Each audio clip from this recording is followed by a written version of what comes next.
Hello students of class 8, I am here to teach you science, subject science of chapter 3, chemistry, synthetic fiber and plastic.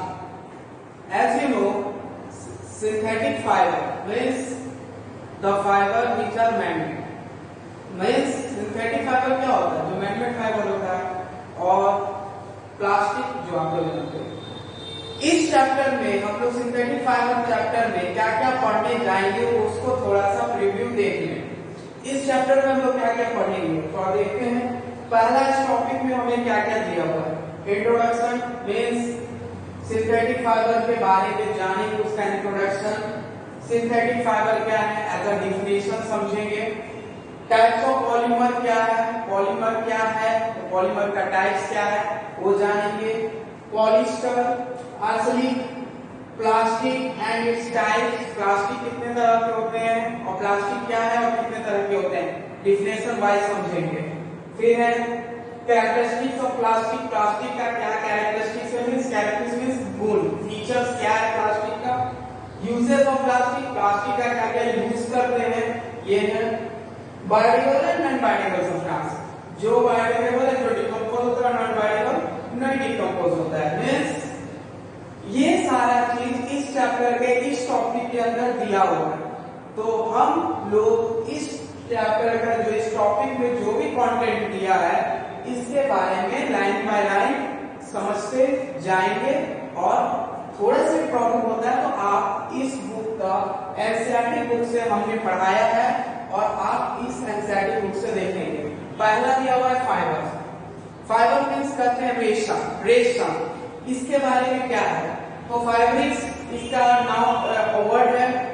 फाइब्रिक्स are man-made fibre, means फाइब्रिक्स जो होता है man-made है, means इसे मनुष्य तैयार करते हैं, ह्यूमन बीइंग्स काम इसको बनाते हैं। ऑब्टेन फ्रॉम नेचुरल और आर्टिफिशियल प्रोसेस, या तो ये नेचर से कुदरत से मिलता है या तो गॉड से मिलता है या आर्टिफिशियली इसलिए इसे हम लोग बनाते हैं। और ये क्या चीज में यूज आता है, they are used for making large varieties of household activities. Maximum चीज घर में जो हम लोग यूज करते हैं ज्यादातर चीज फाइब्रिक्स है, सिंथेटिक फाइबर। तो ये सारे चीजों को मींस एज अ डेफिनेशन हम समझ रहे हैं कि फाइब्रिक्स क्या है और फाइब्रिक्स का यूज क्या है। तो अब हम लोग इस चैप्टर के इस टॉपिक में इंट्रोडक्शन को समझा।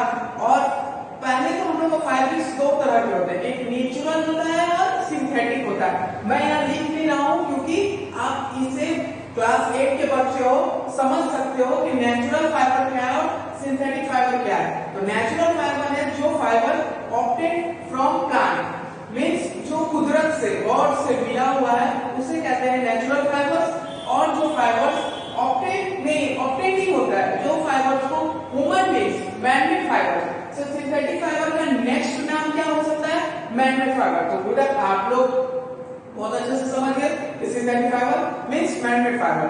तो इस चैप्टर में आप सिंथेटिक फाइबर में हम लोग चलते हैं। Let's move and read properly whatever I teach you now. Go. जैसा हमने बताया था अभी कि सिंथेटिक फाइबर के बारे में, तो सिंथेटिक फाइबर को एज अ से मैंने डेफिनेशन नोट किया है, आप भी नोट कर सकते हो, बुक एनसीईआरटी बुक में प्रॉपर्ली दिया हुआ है। Synthetic fibre means man-made fiber. Simply anyone can ask what is synthetic fiber, you throw say sir synthetic fiber means man-made fiber. Then if they ask about your definition then you have to say like that. Synthetic fiber means a synthetic fiber is a chemical chain of small unit joined together. Book में properly दिया हुआ है, आप book के figure को देखोगे तो मैंने जो डिफिनेशन लिखा है ये ज्वाइंट टुगेदर, एक दूसरे से ज्वाइंट। प्रॉपर्ली बुक में डायग्राम भी दिया हुआ है। सिंथेटिक फाइबर में सब क्या होते हैं, small unit joint together chemically substance, means chemical के प्रोसेस के कारण एक फाइबर को दूसरे फाइबर स्मॉल यूनिट में ज्वाइन करते हैं। और इस स्मॉल यूनिट को जब ये बहुत बड़ा लार्ज यूनिट बन जाता है तो उसको पॉलीमर भी कहते हैं। तो हमने सिंथेटिक फाइबर के डेफिनेशन में पॉलीमर को भी देखा। तो पॉलीमर क्या है, तो जब वही यूनिट छोटे छोटे यूनिट रेशे जुट कर बड़े से यूनिट में तैयार होकर बड़े से सर्कल को बहुत बड़ा बनाता है, उसे कहते हैं हम पॉलीमर। पॉलीमर का टाइप्स क्या होता है ये आप नोट कर लो। पॉलीमर का टाइप्स होता है एडिशन पॉलीमर और कंडेंसेशन पॉलीमर। ये आप नोट कर सकते हो कि पॉलीमर्स का टाइप्स ऑफ पॉलीमर्स क्या होगा। तो एडिशन पॉलीमर और कंडेंसेशन पॉलीमर ये बुक में दिया नहीं है, मैं आपको बता दे रहा हूँ कि पॉलीमर में भी होते हैं, बट हम लोग का भी बुक में दिया हुआ है types of synthetic fibre. Means types हमारा सिंथेटिक फाइबर का दिया है। एज अ डिफिनेशन मैंने यहाँ पे बताया है कि पॉलीमर्स, तो पॉलीमर्स का हो गया जब वो लार्ज यूनिट में फॉर्म करता है। हमारा ये है सिंथेटिक फाइबर। फिर टाइप्स ऑफ पॉलीमर को आप लिख लोगे एडिशन और कंडेंसेशन, मैं लिख दे रहा हूँ आप भी लिख लो कंडेंसेशन और ये एडिशन। बट ये डिफिनेशन आप घर में खोजोगे बुक पढ़कर मिल जाएंगे, ठीक है। मैंने लिख रहा हूँ इसका ये टाइप्स ऑफ पॉलीमर मीन्स पहला है एक एडिशन, इसको आप डिफिनेशन देखिएगा, और बी है कंडेंसेशन। तो ये दो है, ये आप बुक में देखिएगा। बट अब हम लोग सिंथेटिक फाइबर के टाइप्स किए हुए हैं, टाइप्स ऑफ सिंथेटिक फाइबर। तो ये आप लिख लो, एक में दिया हुआ है रेयॉन और दूसरा दिया हुआ है नायलॉन। तो ये दो चीज आप नोट कर लेंगे कॉपी पे, और इसका डिफिनेशन बुक में प्रॉपर्ली समझाया हुआ है। जो दिक्कत होगा फिर हम आपको नेक्स्ट वीडियो में बात करेंगे। जो आपका प्रॉब्लम रहेगा आप मुझसे बोल सकते हैं, मैं आपको फिर नया वीडियो बनाकर दे दूंगा। आपका अब हम लोग पढ़ने जा रहे हैं नया जो टॉपिक है पॉलिस्टर। अधिकतर आप लोग कपड़े पहनते होंगे पॉलिस्टर का, एक्रिलिक का, ये सारी चीजों के बारे में हम पढ़ेंगे। चलो अब पॉलिस्टर और एक्रिलिक के बारे में समझते हैं बाकायदा डिफिनेशन के साथ। चलो स्टार्ट। पॉलिस्टर, ठीक है। जैसा हम लोग पॉलिस्टर के बारे में समझ रहे हैं डिफिनेशन के थ्रू, तो पॉलिस्टर में क्या है सिंथेटिक फाइबर के जैसा है। तो इसका भी डिफिनेशन में लिखा हुआ है polyester is another synthetic fibre. ये भी सिंथेटिक फाइबर के जैसा है, बट ये जो फाइबर ऑब्टेंट होता है, ये जो फाइबर हम लोग फैब्रिक ऑब्टेंट करते हैं, बनाते हैं, इस कपड़े पे रिंकल नहीं आता। रिंकल का मीन्स देखते हो हिंदी में कहते हैं फोल्ड जब हम करते हैं कपड़े को तो यहाँ पे दाग सा आ जाता है, वो रिंकल पॉलिस्टर के कपड़े में नहीं आता, वो सीधा हो जाएगा। और common polyester include टेरिन and PET.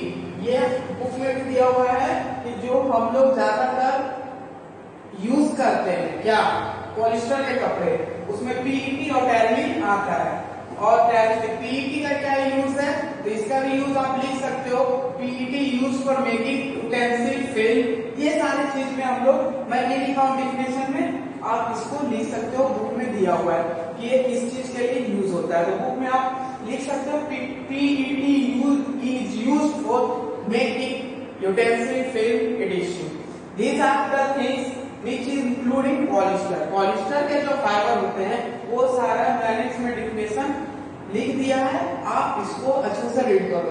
अब हमारा नेक्स्ट है आर्सेनिक। आर्सेनिक को मैं थोड़ा डिस्क्राइब कर दूं, उसके बाद मैं डिफिनेशन लिखूंगा। आर्सेनिक जो है ना वो भी फाइबर ही है, लेकिन ये ऊन के जैसा कपड़े, जो स्वेटर सारे जो पहनते हैं, जो ऑप्टेन होता है वूल, वो बहुत ज्यादा एक्सपेंसिव होता है, बहुत महंगे होते हैं, इसलिए आर्सेनिक के स्वेटर वगैरह बनाया जाता है।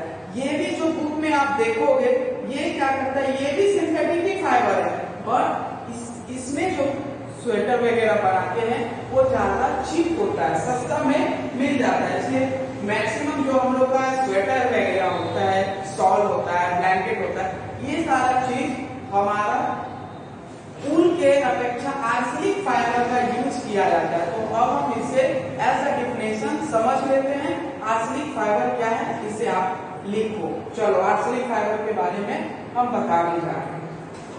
आर्सेनिक फाइबर के बारे में हम समझेंगे। आर्सेनिक क्या है? ये भी एक तरह का सिंथेटिक फाइबर है। मैंने जैसे बताया था कि सिंथेटिक फाइबर के जैसा ही है ये भी, पर इसमें क्या है, इट इज चीपर देन ऊन। जो ऊन के कपड़े होते हैं उससे ये ज्यादा क्या होता है, चीप होता है, सस्ता होता है, ठीक है। क्योंकि ऊन जो है, ऊन के कपड़े बहुत ज्यादा महंगे मिलते हैं, बहुत ज्यादा एक्सपेंसिव होता है, इसलिए आर्सेनिक फाइबर का यूज किया जाता है ऊन के जगह पर।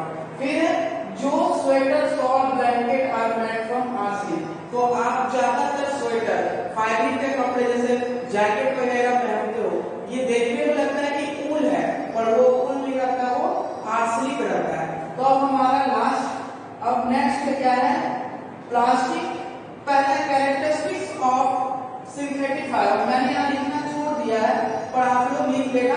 इसके बाद मैं पढ़ाऊंगा कैरेक्टरिस्टिक्स ऑफ सिंथेटिक फाइबर। चलो कैरेक्टरिस्टिक्स समझते हैं सिंथेटिक फाइबर का। चलिए, जैसा कि हम कैरेक्टरिस्टिक्स देखने जा रहे हैं सिंथेटिक फाइबर का, बट मैंने यहाँ पे लिखा ही नहीं था कैरेक्टरिस्टिक्स, मैंने यहाँ पे मिक्स कर दिया है। तो आप यहाँ पर जो हम लोग का पहला टॉपिक में क्या क्या दिया हुआ मैंने यहाँ पे लिख चुका है। आप इस टॉपिक के सारी चीजों को देखें, और एज अ डिफिनेशन के साथ मैं चल रहा हूँ, एज आपके नोट्स है, आप इसको अच्छे से बुक का मैं थ्योरी कम करके यहाँ कुछ लिखा हूँ। Characteristics of synthetic fibre means सभी का कुछ कुछ गुण होता है ना, जैसे आपका कुछ भी होगा फीचर्स, पेड़ का अलग अलग फीचर्स होते हैं, उसी तरह में सिंथेटिक फाइबर का, जैसे दे ड्राई अप क्विकली, ये बहुत जल्दी सूख जाता है, ठीक है। लेस एक्सपेंसिव, बहुत सस्ते होते हैं, लेस ज्यादा महंगा नहीं होता है, एंड इजी टू मेंटेन, और इसको आप अच्छे से मेंटेन कर सकते हो। दूसरा, fabric made from synthetic fibre, जो इसका कैरेक्टरिस्टिक, जो फैब्रिक इससे बनता है उसमें कैच फायर, बहुत जल्दी आग जो होता है पकड़ लेता है, और ये बॉडी के पर्सन को चिपक जाता है। इसलिए बोला जाता है दीपावली के समय सिंथेटिक फाइबर के कपड़े पहनकर पटाखा वगैरह ना छोड़े। क्यों? उसमें क्या होता है, जैसे आप क्रैकर्स को बर्न करोगे, उसका जो भी निकलने के बाद जो फटेगा, उससे जो वो बारूद वगैरह आएंगे, अगर वो कपड़े पे गिर गया तो हमारा बॉडी को स्टिक कर सकता है। इसलिए आप कभी भी सिंथेटिक फाइबर के कपड़े पहनकर ना जाएं। अब हम लोग का टॉपिक है प्लास्टिक्स, और प्लास्टिक्स के टाइप्स। तो प्लास्टिक क्या होता है और उसके क्या टाइप्स हैं, इसके बारे में हम लोग जानेंगे, और कुछ ही टॉपिक बचे हैं जो हम लोग क्लियर करेंगे। तो प्लास्टिक्स एंड इट्स टाइप्स, चलो हम लोग प्लास्टिक्स और टाइप्स देखते हैं डिफिनेशन के साथ। चलो, जैसे हम प्लास्टिक के बारे में समझाना जा रहे हैं, प्लास्टिक भी एक तरह का पॉलीमर्स है, जो पॉलीमर्स के बारे में हमने समझाया है, जहाँ पे एक यूनिट दूसरे यूनिट से जुड़ के बड़ा सा पॉलीमर बनता है। तो पॉलीमर भी है प्लास्टिक। दूसरा, अरेंजमेंट इज, और arrangement of small unit is linear और क्रॉस लिंक। लीनियर और क्रॉस लिंक क्या होता है, आपको के पेज नंबर 36 में देखोगे तो बुक में दिया हुआ है लीनियर और क्रॉस। फर्स्ट डायग्राम जो है इमेजेस ए नंबर, ये आपका लीनियर है। लीनियर का मींस हो गया ऐसे करके जो पॉलीमर्स कनेक्ट रहता है, वो हो गया आपका लीनियर। और दूसरा जो है वो है क्रॉस लिंक, जो फिगर में आपका दिया हुआ है cross link. Means cross link में इस तरह कुछ इमेजेस रहेंगे और उसके नीचे फिर इस तरह वो कनेक्ट रहेगा। ये हो गया आपका cross link, cross link means दो तरह का पॉलीमर है, दो तरह का प्लास्टिक होता है, और प्लास्टिक को रिसाइकल, रीयूज, मेड और मेड इनटू थिन वायर, पतले से तार में बना सकते हैं। अब हमारा है टाइप ऑफ प्लास्टिक। सबसे आसान चैप्टर है केमिस्ट्री का सिंथेटिक फाइबर एंड प्लास्टिक्स। अब हमारा टॉपिक में प्लास्टिक्स के टाइप्स, तो पहला होता है थर्मोप्लास्टिक और दूसरा होता है थर्मोसेटिक प्लास्टिक्स, ठीक है। तो थर्मोप्लास्टिक क्या होता है, थर्मोसेटिक प्लास्टिक क्या होता है, ये डिफिनेशन फिर हम लोग देखते हैं। उसके बाद उसके यूजेस, उसके कैरेक्टरिस्टिक्स प्लास्टिक के पढ़ेंगे। तो हमारा पहला काम है टाइप्स देख रहे, प्लास्टिक का क्या टाइप्स है। बुक में आप देखोगे तो आपको अच्छे से लिखा हुआ है थर्मोप्लास्टिक और थर्मोसेटिक। तो चलो हम प्लास्टिक और थर्मोसेटिक प्लास्टिक समझते हैं। हम लोग का दो तरह का प्लास्टिक जैसे समझ रहे हैं, थर्मोप्लास्टिक और थर्मोसेटिक प्लास्टिक। थर्मोप्लास्टिक में क्या करता है, plastic which get deform easily on heating, means इसको जिस तरह का शेप में आप डालोगे ये चला जाएगा, ये ढल जाएगा, इसको कहते हैं thermoplastic. Thermosetting plastic which once moulded, अगर उसको आप एक बार कोई आकार दे दिए हो फिर वो वापस दूसरे आकार में नहीं आएगा, उसको कहते हैं थर्मोसेटिक प्लास्टिक। तो ये एग्जांपल हो गया थर्मोप्लास्टिक का पीवीसी, थर्मोसेटिक का बैकलाइट। अब आपका बुक में दिया हुआ है कैरेक्टरिस्टिक्स ऑफ प्लास्टिक, तो बुक आप देखोगे तो बुक में लिखा हुआ है कैरेक्टरिस्टिक्स ऑफ प्लास्टिक में पहला है plastic is non reactive. Plastic is non reactive का मतलब हो गया प्लास्टिक किसी भी कंडक्ट मतलब उसमें करंट नहीं पास करेगा। इसका मतलब यही कह रहा है कि plastic is non reactive, means उसमें कोई भी हीट पास नहीं करेगा, मींस हीट का मींस करंट पास नहीं करेगा। दूसरा है plastic is light strong and durable. Plastic का जो बहुत हल्का होता है, बहुत स्ट्रॉन्ग होता है, ड्यूरेबल मींस बहुत स्ट्रॉन्ग होता है। मींस प्लास्टिक का कैरेक्टरिस्टिक्स यही है कि पहला plastic is non reactive, heat pass नहीं करेगा, लाइट पास नहीं करेगा। Plastic is strong, light and durable, means plastic बहुत हल्के होते हैं बट बहुत स्ट्रॉन्ग होता है। और plastic is poor conductor of, तो पुअर कंडक्टर मींस प्लास्टिक जो होता है वो बैड कंडक्टर ऑफ इलेक्ट्रिसिटी होता है। तो ये हमारा प्लास्टिक का कैरेक्टरिस्टिक्स है। यूजेस ऑफ प्लास्टिक आप क्या लिख सकते हो, तो हम लोग यूजेस ऑफ प्लास्टिक आप देखते हैं डे टू डे लाइफ क्या क्या यूज करते हैं, आप उसको लिख सकते हो, उसको आप खुद समझ सकते हो कि प्लास्टिक का हम यूज क्या क्या करते हैं। नेक्स्ट है बायोडिग्रेडेबल और non biodegradable substance. Biodegradable substances are the substances that can be decomposed by microorganisms। ये सारे चीज को मैं इसलिए डिफाइन नहीं कर रहा हूँ क्योंकि ये आप 8 क्लास या 6 क्लास से पढ़ते हुए आ रहे हो। बायोडिग्रेडेबल क्या होता है, नॉन बायोडिग्रेडेबल क्या होता है, प्लास्टिक का यूज क्या है, ये सारी चीज आप जानते हो। जो चीज नहीं जानते थे मैं उसे ब्लैक बोर्ड पे बाकायदा लिख दिया था कि आप उसे अच्छे से समझ सकते हो। बट अभी बायोडिग्रेडेबल सब्सटेंस क्या होता है, are those substance which can decompose by decomposer, means natural decomposer जो कुदरत के दिया हुआ है, गॉड ने मुझे जो जो डिकम्पोजर दिए हैं जो dead and decaying organic matter को खाता है वो बायोडिग्रेडेबल सब्सटेंस है। जैसे आप पेपर मान लो, सेकेंड आप वुड मान लो, थर्ड आप रोस्टेड वेजिटेबल मान लो, ये सारा डिकम्पोज होता है। Non biodegradable substance are the substance that cannot be decomposed by organism, means जो लिविंग ऑर्गेनिज्म है, जो डिकम्पोजर है, उसके खाने से वो पदार्थ, वो जो सब्सटेंस है वो खत्म ना हो, उसे कहते हैं नॉन बायोडिग्रेडेबल सब्सटेंस। तो हमारा क्या है, प्लास्टिक और लास्ट में आपका नॉन बायोडिग्रेडेबल और बायोडिग्रेडेबल। तो हमारा क्या एज अ सिटीजन हम लोग का क्या रिस्पॉन्सिबल होता है कि हमें अपने जो कुदरत गॉड ने जो गिफ्ट दिया है उसे मेंटेन रखो और टाइम टू टाइम 5 प्रिंसिपल याद रखना है, जिस प्रिंसिपल के थ्रू मींस जो जो काम हमें करना है बुक में दिया हुआ है। रिड्यूस, पहला है कि कहाँ रिड्यूस करें, जो भी गॉड मुझे इन्वायरमेंट में जो भी चीज दिया है उसे रिड्यूस करें। दूसरा रीयूज करें, उसको वापस यूज करना, उसको रीयूज करते हैं। रिसाइकल मींस फिर से फिर उसी चीज को वापस रिसाइकल करें। रिकवर मींस जो चीज खराब हो गई उसे फिर से फिर यूज करें। रिफ्यूज मींस ज्यादा यूज ना करें। तो these are the things which is given in this topic, and I already told you, I already says you, and with a definition and clearly I think you people get understanding by read this properly, and any problem I will discuss with you. Thank you all students. Have a good day and be properly. Bye.